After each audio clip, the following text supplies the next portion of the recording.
Lepas tu saya pun ada sejarah saya suka sakit belakang. Asal saya dulu masa saya jadual ni biasalah budak-budak kan.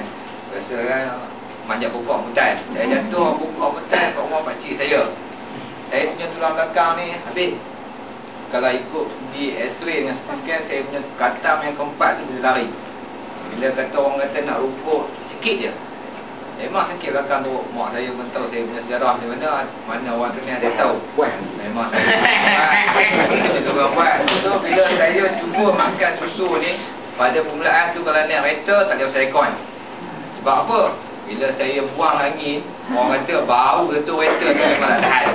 Dah maaf lah kalau orang kata kan. Sebab tu tutup lah. Tutup aircon buka tingkap. Kalau kita buang gitu lepas. Lepas tu kalau ada dalam rumah pun itu je yang boleh buat kan. Lepas tu kalau ada dalam hilang tu, kalau terlepas jauh je. Lepas tu nak kira orang bagi padahal kadang kuah je. Tapi memanglah nampak kesan itu pada diri saya, pada anak saya dan pada mak saya sendiri pun nampak kesan itu. Alhamdulillah. Dan saya galakkan kita keluar dari sini, kita cari orang penyakit yang banyak, kita tolong, membantu diorang pada segi kesihatan. Itu yang nawaitu saya yang buat bersungguh-sungguh ni atas dasar nak bantu orang bagi sihat.